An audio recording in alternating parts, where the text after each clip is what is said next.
قابل احترام ناظرین، پیس ٹی وی اردو پر نور قرآن سے استفادہ کرنے والے قرآن مجید کے شائقین، السلام علیکم ورحمۃ اللہ وبرکاتہ۔ ہمارے اس مسلسل چلنے والے پروگرام میں، جس کو آپ نہایت دلچسپی کے ساتھ دیکھ رہے ہیں اور فائدہ اٹھا رہے ہیں، اور آپ میں سے بہت سارے حضرات نے قرآن مجید کے صفحات کو بھی کھول لیا ہوگا، آپ کو میں یاد دلا دوں کہ آج ہم سورہ طٰہٰ اس کی آیت نمبر 71 سے اپنے قرآنی سفر کا آغاز کریں گے۔ بات وہاں تک پہنچی تھی کہ جب جشن کے دن فرعون نے موسیٰ علیہ السلام اور جادوگروں کا مقابلہ کروایا تو جادوگر ناکام و نامراد ہو گئے، اور ان کو پورے طور سے معلوم ہو گیا کہ موسیٰ علیہ السلام اللہ تعالیٰ کے رسول ہیں، اور وہ جو کچھ دکھا رہے ہیں وہ جادو نہیں ہے بلکہ معجزہ ہے جو اللہ تعالیٰ کی جناب سے لے کر آئے ہیں۔ چنانچہ وہ سجدے میں گر پڑے اور کہا، آمنا برب ہارون و موسیٰ، ہم ہارون اور موسیٰ کے رب پر ایمان لے آئے۔ توبہ کر لیا، ایک لمحے کی بھی تاخیر نہیں کی ایمان کا اقرار کرنے میں، اللہ وحدہ لا شریک کے آگے جھک جانے میں۔ حالانکہ بادشاہ بیٹھا ہوا تھا، بادشاہ غضبناک ہو سکتا تھا۔ پھر اس کے بعد کیا ہوا؟ قال آمنتم لہ قبل ان آذن لکم انہ لکبیرکم الذی علمکم السحر ولأقطعن ایدیکم وارجلکم من خلاف ولأصلبنکم فی جذوع النخل ولتعلمن اینا اشد عذابا وابقا۔ فرعون نے کہا، تم ایمان لے آئے قبل اس کے کہ میں تمہیں اس کی اجازت دیتا؟ یعنی کر و فر اور غرور اور خود پسندی اور تکبر دیکھیے، ایمان لانے کے لیے بادشاہ سلامت کی اجازت درکار۔ حق سامنے آ گیا، حقیقت کھل گئی، آنکھوں پر بندھی ہوئی پٹی کھول دی گئی، تو بادشاہ سلامت سے وہ درخواست دینا ہے، اپلیکیشن، کہ بھئی ہم ایمان لانا چاہتے ہیں، حق ہم پر واضح ہو گیا ہے۔ تم ایمان لے آئے قبل اس کے کہ میں تمہیں اس کی اجازت دیتا۔ دیکھیے پولیٹیشینز اور حکمرانوں کی چالیں کیسی باریک ہوتی۔ اب اس نے دیکھا کہ بازی ہر رہی ہے تو ایک دوسرا پتہ پھینکا، کہا، معلوم ہو گیا کہ تمہارا گرو ہے جس نے تمہیں جادوگری سکھائی تھی۔ اچھا، اب میں تمہارے ہاتھ پاؤں مخالف سمتوں سے کٹواتا ہوں اور کھجور کے تنوں پر تم کو سولی دیتا ہوں، پھر تمہیں پتہ چل جائے گا کہ ہم دونوں میں سے کس کا عذاب زیادہ سخت اور دیر پا ہے، میرا یا موسیٰ علیہ السلام کا۔ تو یہ اس نے دھمکی دی سب کے سامنے، بازی ہرتے ہوئے دیکھ کر۔ لیکن دیکھیے جادوگروں کی قلب ماہیت، یعنی دل ان کے اس طریقے سے تبدیل ہو گئے تھے، ایمان اس طریقے سے ان کی دل کی گہرائیوں میں جاگزی ہو گیا تھا کہ انہوں نے کیا جواب دیا؟ انہوں نے کہا، قسم ہے اس ذات کی جس نے ہمیں پیدا کیا ہے، یہ ہرگز نہیں ہو سکتا کہ ہم روشن نشانیاں سامنے آ جانے کے بعد بھی صداقت پر تجھے ترجیح دیں، سچائی پر تجھے ترجیح نہیں دے سکتے ہیں۔ تو جو کچھ کرنا چاہے کر لے، تو زیادہ سے زیادہ بس اس دنیا کی زندگی کا فیصلہ کر سکتا ہے۔ انا آمنا بربنا لیغفر لنا خطایانا وما اکرہتنا علیہ من السحر واللہ خیر وابقا۔ ہم تو اپنے رب پر ایمان لے آئے تاکہ وہ ہماری خطائیں معاف کرے، اور اس جادوگری سے جس پر تو نے ہمیں مجبور کیا تھا معاف فرمائے۔ اللہ ہی اچھا ہے اور وہی باقی رہنے والا ہے۔ ایمان انسان کے اندر کیسی بنیادی تبدیلی پیدا کرتا ہے۔ ابھی تھوڑی دیر پہلے قرآن شریف میں اور جگہوں پر آیا ہے، کہہ رہے تھے کہ حضور فرعون صاحب، اگر ہم کامیاب ہو گئے تو انعام تو ملے گا نا؟ فرعون نے جواب میں کہا تھا، ہاں ہاں، تم بالکل مقرب بارگاہ ہو جاؤ گے ہمارے دربار میں۔ اب وہ کہہ رہے ہیں، بادشاہ دھمکیاں دے رہا ہے کہ قتل کروا دوں گا، وہ بھی ہاتھ پیر مخالف سمتوں سے کٹوا کر، تڑپا تڑپا کر، سلیب پر گھٹ گھٹ کے مرو گے۔ پھانسی میں تو آدمی فوراً مر جاتا ہے، لیکن سلیب پر میخیں ٹھوک کر ہاتھوں پیروں کو لٹکا دیا جاتا ہے لکڑی کے تختے پر، کراس جیسا ہوتا ہے، تڑپ تڑپ کے مرتا ہے، سانس نہیں لے پاتا، خون بہتا رہتا ہے۔ کہا کہ جو کچھ کرنا ہے کر لے، اللہ تعالیٰ کی طرف سے روشن نشانیاں سامنے آ جانے کے بعد ہم تجھ کو، تیری حکومت کو، تیری طاقت کو حقیقت پر، صداقت پر ترجیح نہیں دے سکتے ہیں۔ تو دنیا کی زندگی میں فیصلہ کر سکتا ہے۔ دیکھیے دنیا اور آخرت کا موازنہ آپ کی اور ہماری زندگی میں ہر وقت یہ موازنہ ہوتا ہے، یہ دنیا کا مفاد ہے یا آخرت کا مفاد، اس سے دنیا کا فائدہ ہوگا، اس سے آخرت کا فائدہ۔ یہ اللہ تعالیٰ کی بات ہے یا غیر اللہ تعالیٰ کی بات؟ ایک مومن کو ہر وقت اس بات کا لحاظ رکھنا چاہیے۔ اور ان جادوگروں کی مثال جو صاحب ایمان بن گئے، ظاہر ہے کہ فرعون نے ان کو بعد میں قتل کروا دیا ہوگا، لیکن انہوں نے اپنی جانیں دے دی۔ فرعون کو، اس کے اقتدار کو کون چیلنج کر سکتا تھا؟ لیکن آخرت کو ترجیح دی۔ ہم تو اپنے رب پر ایمان لے آئے تاکہ وہ ہماری خطائیں معاف کر دے، اور اس جادوگری سے جس پر تو نے ہمیں مجبور کیا تھا درگزر فرمائے۔ جادوگری اچھی چیز نہیں ہے، یہ شیطانی چیز ہے، اس میں شیطان کی مدد لینی پڑتی ہے، شیطانی قوتوں سے تعاون حاصل کرنا پڑتا ہے۔ انہوں نے کہا واللہ خیر و ابقا، اللہ ہی بہتر ہے اور وہی باقی رہنے والا ہے۔ اللہ تعالیٰ ساری کائنات کا مالک، خالق، پروردگار، معبود، حاکم، مدبر، ہم اللہ کو ترجیح دیتے ہیں، اور اللہ ہی باقی رہنے والا ہے۔ فرعون باقی رہنے والا نہیں ہے، دنیا میں کسی کا اقتدار باقی رہنے والا نہیں ہے۔ اور اللہ تعالیٰ اس کے بعد پھر فرماتا ہے حقیقت یہ ہے کہ جو مجرم بن کر اپنے رب کے حضور حاضر ہوگا اس کے لیے جہنم ہے جس میں وہ نہ جیے گا نہ مرے گا، ایسی مصیبت کی زندگی ہوگی جہنم کی۔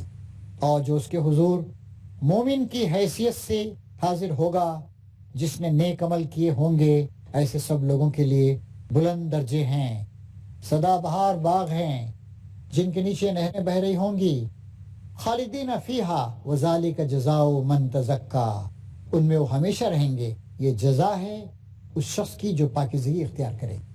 فرعون اور زیادہ غضبناک ہو گیا اور زیادہ بنی اسرائیل پر ظلم کرنے لگا، ماننے کے لیے تیار نہیں تھا۔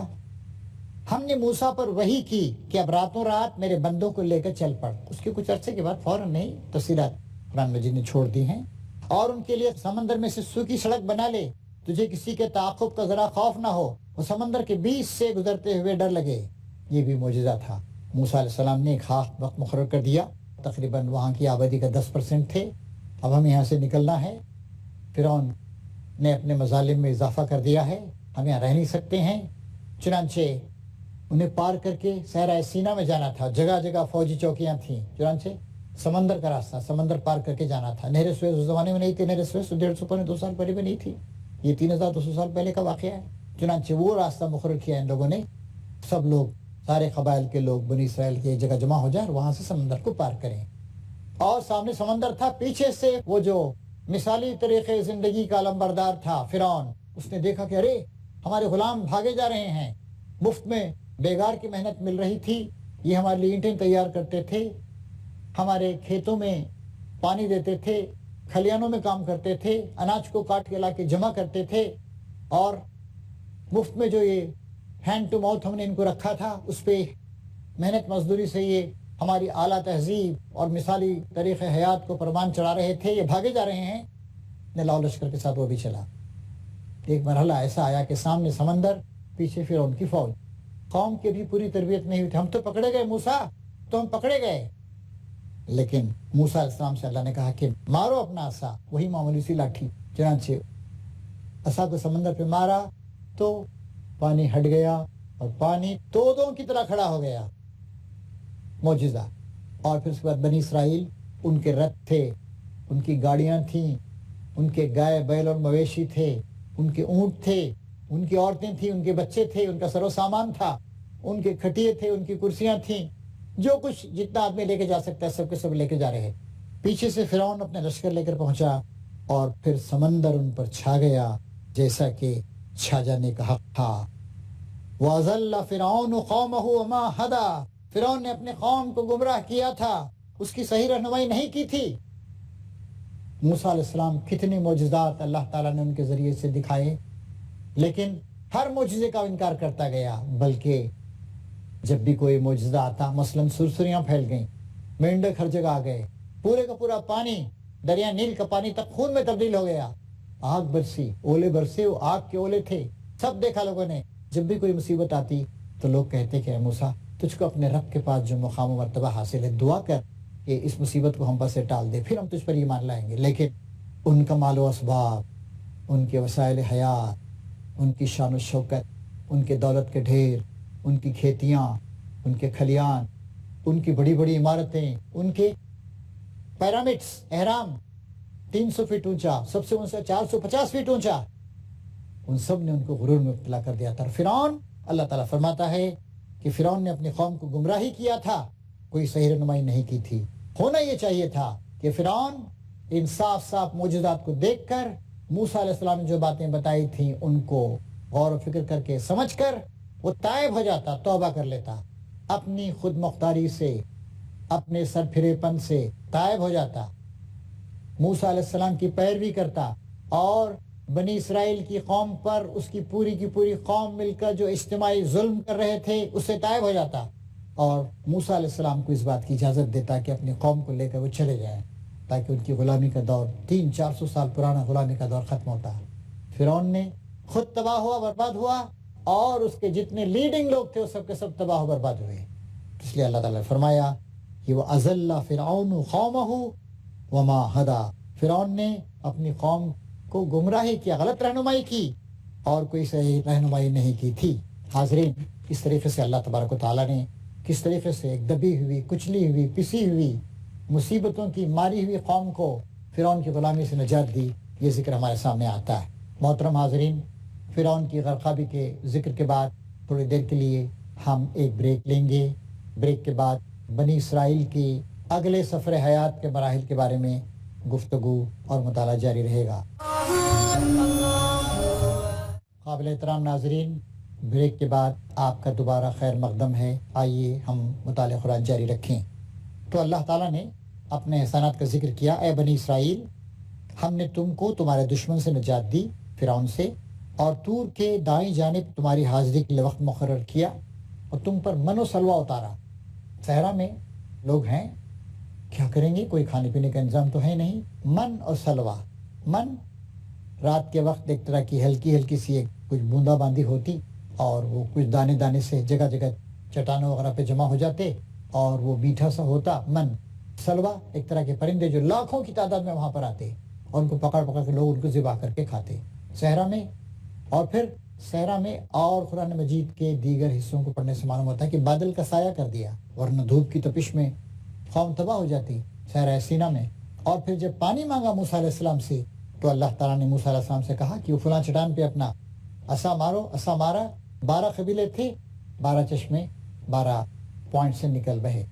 کھاؤ ہمارا دیا ہوا پاک رزق اور اسے کھا کر سرکشی نہ کرو ورنہ تم پر میرا غضب ٹوٹ پڑے گا. اور جس پر میرا غضب ٹوٹا وہ پھر گر کر ہی رہا.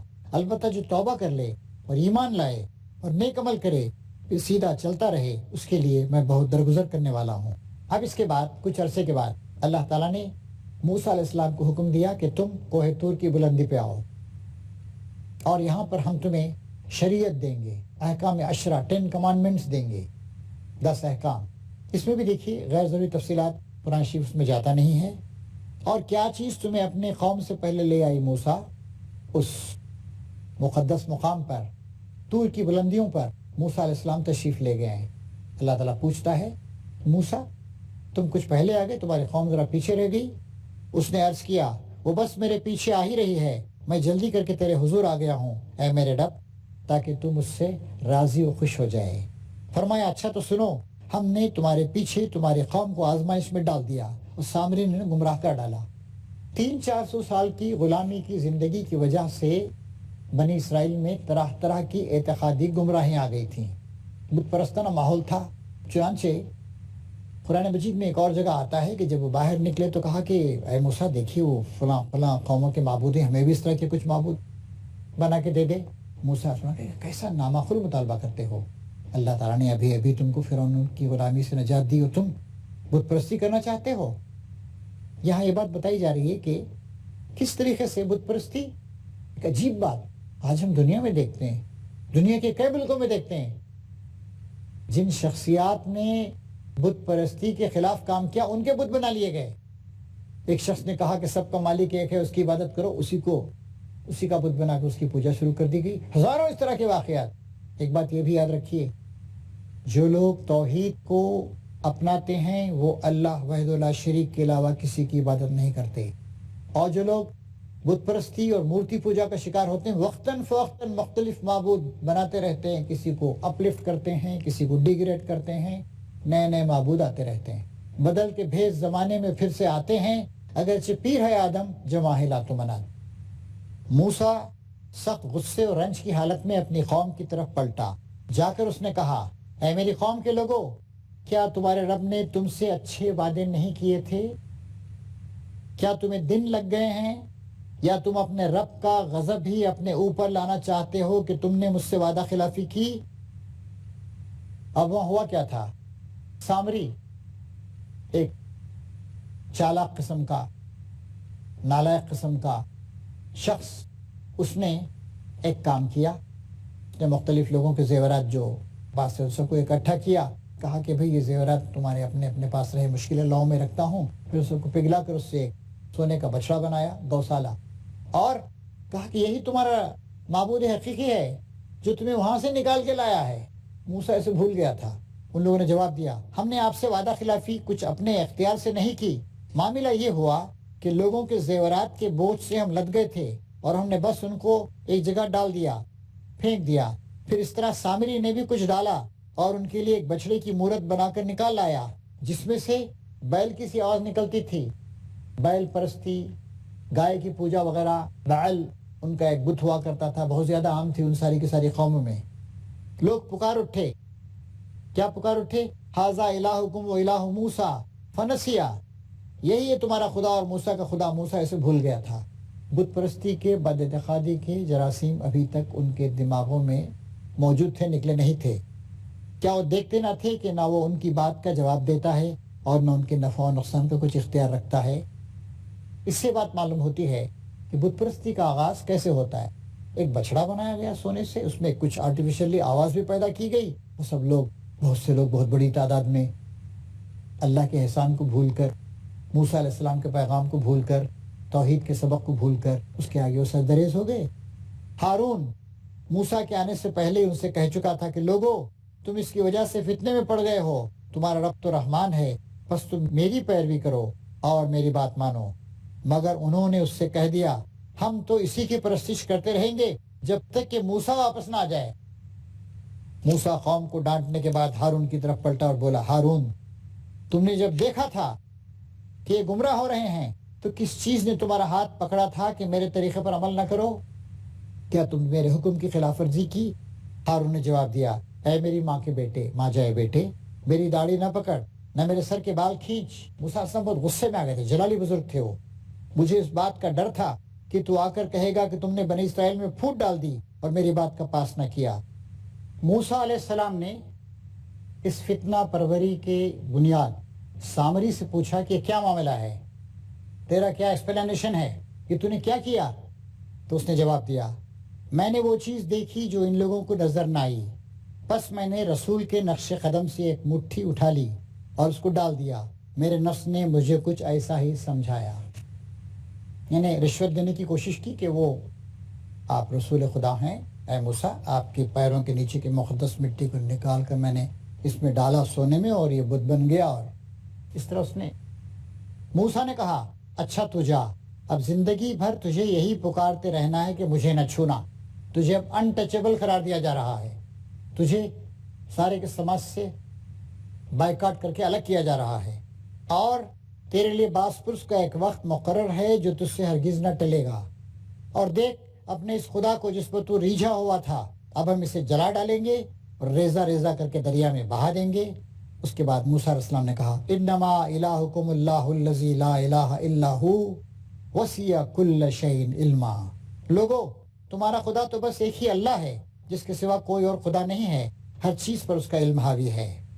اب یہاں پر موسیٰ علیہ السلام کا واقعہ ختم ہوتا ہے اور نبی کریم صلی اللہ علیہ وسلم سے خطاب کرتے ہوئے فرمایا جا رہا ہے، اے محمد اس طرح ہم پچھلے گزرے ہوئے حالات کی خبریں تم کو سناتے ہیں، اور ہم نے خاص اپنے ہاں سے تم کو ایک ذکر درس نصیحت عطا کیا ہے قرآن مجید. جو کوئی اس سے منہ موڑے گا وہ قیامت کے روز سخت بار گناہ اٹھائے گا، اور ایسے سب لوگ ہمیشہ اس کے وبال میں گرفتار رہیں گے.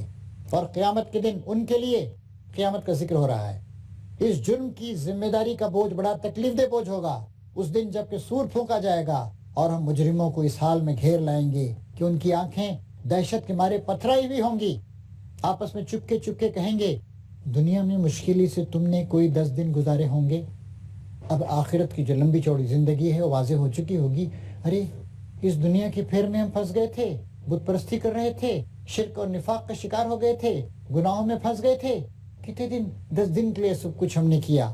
ہمیں خوب معلوم ہے کہ وہ کیا باتیں کر رہے ہوں گے، اور ہم یہ بھی جانتے ہیں کہ اس وقت ان میں جو زیادہ سے زیادہ محتاط اندازہ لگانے والا ہوگا وہ کہے گا کہ نہیں، تمہاری دنیا کی زندگی بس ایک دن کی زندگی تھی. واقعی دنیا کی زندگی آخرت کی ہزاروں لاکھوں کروڑوں اربوں سال کے مقابلے میں ایک دن سے زیادہ کی نہیں. یہ لوگ تم سے پوچھتے ہیں آخر اس دن یہ پہاڑ کہاں چلے جائیں گے؟ کہو میرا رب ان کو دھول بنا کر اڑا دے گا اور زمین کو ایسا ہموار چھٹیل میدان بنا دے گا کہ اس میں تم کوئی بل اور سلوٹ نہ دیکھو گے. ساری عمارتیں، ساری چیزیں ختم ہو جائیں گی، کچھ بھی نہیں رہے گا. وہ سارے انسان جو قبروں میں تھے دوبارہ زندہ کر دیے جائیں گے. میدان حشر ہوگا، زمین بدل دی جائے گی، نیا نظام ہوگا. اس روز سب لوگ منادی کی پکار پر سیدھے چلے آئیں گے، کوئی ذرا اکڑ نہ دکھا سکے گا اور آوازیں رحمان کے آگے دب جائیں گی. ایک سرسراہٹ کے سوا تم کچھ نہ سنو گے. اس روز شفاعت کارگر نہ ہوگی الا یہ کہ کسی کو رحمان اس کی اجازت دے اور اس کی بات سننا پسند کرے. وہ لوگوں کا اگلا پچھلا سب حال جانتا ہے اور دوسروں کو اس کا پورا علم نہیں ہے. لوگوں کے سر اس دن حی و قیوم کے آگے جھک جائیں گے. نامراد ہوگا اس وقت جو کسی ظلم کا بار گناہ اٹھائے ہوئے ہو اور کسی ظلم یا حق تلفی کا خطرہ نہ ہوگا اس شخص کو جو نیک عمل کرے اور اس کے ساتھ وہ مومن بھی ہو. اس طریقے سے اللہ تبارک و تعالی نبی کریم صلی اللہ علیہ وسلم پر سورہ طٰہٰ میں جو قرآن مجید کی 20ویں سورت ہے، مکے کے قیام کے درمیانی زمانے میں موسیٰ علیہ السلام کا واقعہ پیش کر کے بتا رہا ہے اور انکار کرنے والوں کو بتا رہا ہے کہ دیکھو فرعون ناکام و نامراد ہو گیا. تمہارے لیے صحیح طریقہ یہ ہے کہ تم اللہ کے رسول محمد صلی اللہ علیہ وسلم پر ایمان لاؤ. اگر تم نے وہ طریقہ اختیار کیا جو فرعون نے کیا تھا تو ناکامی تمہارا مقدر ہے. اور پھر دیکھو آخرکار تم سب کو اللہ تعالیٰ کے حضور حاضر ہونا ہے. تب تمہیں محسوس ہوگا کہ دنیا کی زندگی 10 روزہ تھی یا 1 روزہ تھی. پھر تم پچھتاؤ گے لیکن تمہیں کوئی فائدہ نہیں ہوگا. حاضرین کرام، یہاں پر ہم اپنی بات ختم کرتے ہیں. سورہ طٰہٰ کا مطالعہ انشاءاللہ اگلے ایپیسوڈ میں بھی جاری رہے گا. اللہ تعالیٰ سے دعا ہے کہ اللہ تعالیٰ نے ہم پہ جو احسان فرمایا، سیدنا محمد صلی اللہ علیہ وسلم کی امت میں ہمیں بنا کر اور قرآن مجید جیسی کتاب نازل فرمائی، ہماری ابدی ہدایت اور رہنمائی کا انتظام کیا اور ایسے واقعات جو تاریخ عالم میں پہلے گزرے ہیں ان سب کو ہمارے سامنے پیش کیا. اللہ کرے ہم ان سب سے فائدہ اٹھائیں اور اپنی زندگی کو صحیح راہوں پہ ڈالیں. اللہ ہماری مدد کرے. ربنا آتنا فی الدنیا حسنہ وفی الآخرۃ حسنہ وقنا عذاب النار. وآخر دعوانا ان الحمد للہ رب العالمین.